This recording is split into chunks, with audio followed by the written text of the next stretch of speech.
Oi, pessoal. Saudações organológicas e orgânicas a todos e a todas e a todes. Quero, para começar, o nosso ritual, vamos primeiro acender as luzes para abrirmos os portais. Vamos iniciar com uma leitura sagrada. Eu gosto muito de ler os antigos, porque os antigos são mais esotéricos. Os antigos são tão esotéricos que chegam a ser exotéricos. Exotéricos porque eles estão distante, longe, tão distante que nós não conseguimos nem enxergá-los. Mas se prestarmos atenção no que eles disseram, nós vamos ouvir das vozes deles falando, de lado além. Então, assim, vamos dizer para a luz as palavras mágicas Haka Shamalaya, Haka Shamalaya, Haka Shamalaya. Ora Cantarabachúria, Ora Cantarabachúria, Ora Cantarabachúria. Vamos dizer as palavras mágicas para abrir o portal celestial, para a gente se comunicar com os anjos e com Deus. Quem são os anjos? São daqui desta terra, são terrenos? Por acaso os anjos são terrenos? Não, minha gente, os anjos são extraterrenos, são extraterrestres. Se você tem medo de extraterrestre, não vai acreditar naquela conversa de Hollywood, dos filmes, que os ETs que vão te abduzir para aquela nave redonda parecendo um prato, são aqueles serizinhos pequenininhos, esqueléticozinhos, com 3 dedos e um zoião esbugaiadão verde que solta faísca. Aquilo é para filme, aquilo é para Hollywood. Os extraterrestres que nós falamos aqui na organologia são os que vivem lá no céu, estão lá no céu, lá nos céus. Tem muita gente que quer ir para o céu. Ah, nós vamos para o céu, mas eles não sabem onde é o céu. Avião vai para o céu, você vai ali no aeroporto, compra passagem, você sobe no avião, você vai para o céu. Subiu, vai para o céu. Mas este povo que vai para o céu, vai como? Vai criar asa? Vai subir? Não, vai ter uma nave espacial que vai vir. Uma nave espacial, você vai ser abduzido. Todos seremos abduzidos. Todos. Toda a humanidade vai ser abduzida. Por que eu digo isso da abdução total? Bom, vamos entrar nisso daqui a pouco. Vamos antes abrir a palavra sagrada dos grandes sagrados que estão lá conversando no além, e a gente escuta a voz deles quando a gente vê o que eles leram aqui, o que eles escreveram. Muita coisa do que eles escreveram está aqui. Mas muita coisa que está escrita aqui foi escrita depois por uns caras que não estavam lá.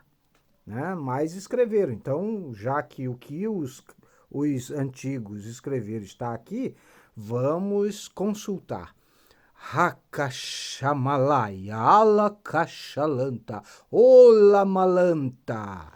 Abrimos em 2 Samuel. Olha só que maravilha. 2 Samuel. Samuel era um cara poderoso. Samuel tinha contatos extraterrestres. Samuel conversava com além, falava diretamente com Deus. Ele batia papo assim com Deus, como se fosse ali no barzinho da esquina.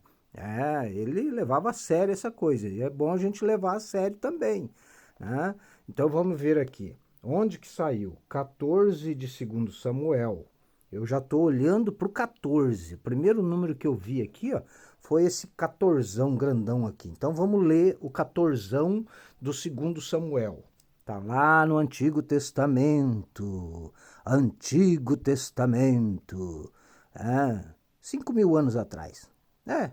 Mais ou menos isso. Vamos lá. Conhecendo, pois, Joabe, filho de Zeruíta, que o coração do rei era inclinado para Absalão, enviou Joabe a Tecoa e tomou de lá uma mulher sábia. E disse-lhe: ora, finge que estais de nojo, veste vestidos de luto, e não te unjas com óleo, e sejas como uma mulher que há já muitos dias está de nojo por algum morto. E entra o rei e falha-lhe conforme esta palavra. E Joabe lhe pôs as palavras na boca. E a mulher Tecoíta,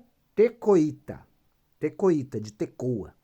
Tecoíta falou ao rei e, deitando-se com o rosto em terra, se prostrou e disse: salva-me, ó rei. E disse-lhe o rei: que tens? E ela disse: na verdade que sou uma mulher viúva e morreu meu marido. Hakashamalaya, Alakashalanta, Alamalanta. Não vamos seguir na história, vocês devem depois ler a história toda da mulher que foi lá para falar com o rei, né? O que é mais importante a gente analisar nesses contatos espirituais é que a gente não pode fugir da realidade. E a realidade, às vezes, incomoda. Incomoda tanto que nós temos que nos capturar dos espíritos para fazer com que a nossa realidade se torne um pouco mais suave. E é assim que nós devemos seguir essa linha da conscienciologia, adotando as ideias antigas, mas adaptando essas ideias antigas para as nossas vidas. Olha, gente, não dá para viver em cidades onde a gente guarda as fezes dentro do quintal da gente. Não dá para a gente continuar achando que a gente vai ter uma vida saudável, achando que a gente vai ter uma vida espiritualizada num corpo enfermo. Se você está enfermo, se nós estamos enfermos, é porque nós guardamos as fezes nos nossos quintais. Nós construímos as nossas casas, moramos nas nossas casas e sofremos com o ataque de mosquitos, de insetos, de aranha, de barata, né? Todos os bichos dos esgotos vêm nos visitar. Por quê? Porque nós guardamos as fezes nos nossos quintais. Nós temos que nos preocupar com isso. Nós temos que mudar essa história. Nós temos que nos organizarmos para a gente fazer o tratamento do esgoto.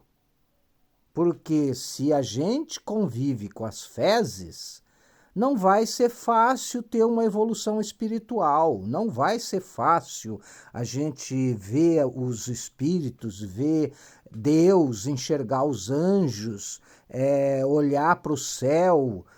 A gente não vai olhar para o céu se a gente sente o fedor das fezes. Se você sente o fedor das fezes, você não olha para o céu. E não adianta querer passar perfume, passar desodorante, tomar banho com sabonete cheiroso, né? Porque o fedor das fezes vai continuar nas nossas narinas, né? Outra coisa que nós temos que nos preocupar é com o que nós estamos fazendo com este planeta, né? As mudanças climáticas estão aí, evidentes, muita gente morrendo de inundação, muita gente sofrendo com seca, muita gente sofrendo com aqueles calorões, né? Muita gente morrendo de calor e muita gente ainda dizendo que porque está frio numa parte do planeta, e quente na outra parte do planeta não significa que está havendo mudança climática. O que nós estamos fazendo é provocando essas mudanças, né? O que nós estamos fazendo? Cortando árvores dentro de cidade, traçando estratégias de jardinismo para fazer as árvores morrer, apodrecer. A gente anda pelas ruas, a gente vê árvore morrendo, gente. Tá estranho isso. Tem muita coisa estranha por detrás disso. Existe alguma mente maligna que está trabalhando para que essas árvores sequem, para que essas árvores morram. A forma com que estamos cuidando dessas árvores está errada.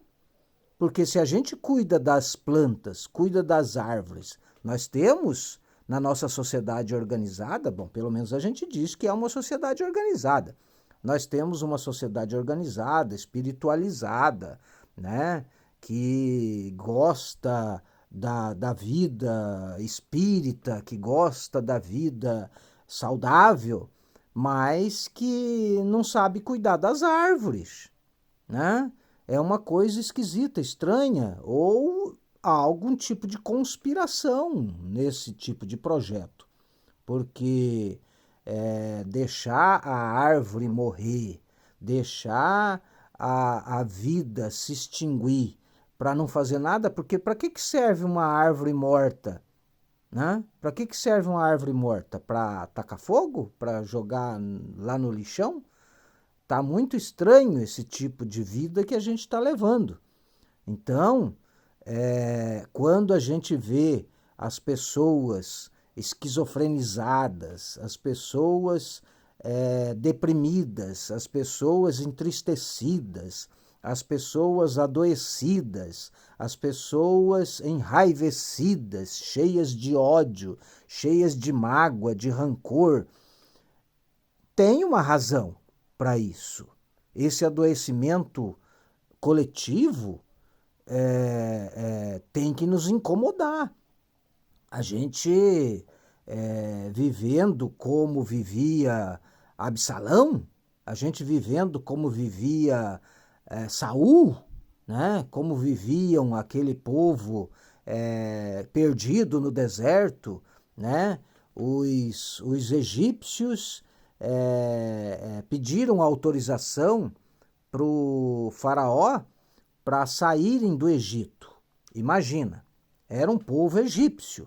Quem nasce no Egito é egípcio. Quem nasce na Bahia é baiano. Quem nasce no Paraná é paranaense. Quem nasce na Baixada Cuiabana é cuiabano. Mas quem nasce no Egito não tem que dizer que é outra coisa. É egípcio, né? Pode ser diferente, pode ter uma cor de pele diferente dos egípcios nativos, porque é de uma outra raça, mas não é pelo fato de sermos de raças diferentes que seríamos de espécies diferentes. Não, nós somos da mesma espécie, nós somos seres humanos, né? Então, quando os egípcios, que não queriam mais viver entre egípcios, pediram autorização para o faraó e houve toda aquela história, né, que o faraó não queria deixar ir, que o faraó queria cobrar taxas, né? Hoje a gente vê aí um povo oprimido vivendo sobre bombas caindo em suas cabeças, né, morrendo todos os dias, um monte de gente, e o mundo não importa. Ninguém se importa, ninguém está se importando, né? As pessoas estão morrendo de frio, as pessoas estão morrendo de calor, as pessoas estão morrendo de fome, o planeta parece que vai explodir, só falta agora vir um meteorito ao nosso encontro. E não falta, porque a gente sabe que tem meteoros e meteoritos que estão em rota de colisão com o planeta, né? Existem estudos que dão conta de que um desses planetas que provavelmente vai entrar em rota de colisão com a Terra lá pelo ano de 2150, 2180, se a gente não fizer alguma coisa para mudar a rota dele até lá, praticamente vai nos destruir a todos, né? E isso é cientificamente comprovado, não é crença, né? Então, assim, vamos nos preocupar mais com a nossa realidade, né? Vamos nos preocupar mais com a nossa espiritualidade e nos conectarmos com a casa que a gente vive, a casa que é nossa morada. Vivemos todos neste planeta, né? Seremos todos abduzidos um dia, com certeza, né? Seremos todos abduzidos. Quando chegar a hora, a grande nave vai estacionar nos ares e nós seremos todos abduzidos, seremos levados para um mundo melhor, para um mundo onde não haja guerra, não haja disputa de poder, não haja inveja, né? Onde todos seremos irmãos mesmo de verdade, né? Mas enquanto esse dia não chega, vamos praticando essa bondade e essa irmandade aqui nesta terra. Por isso que a Igreja Orgânica, Organológica da Conscienciologia convida você para que você participe com a gente do projeto da Grande Horta Orgânica.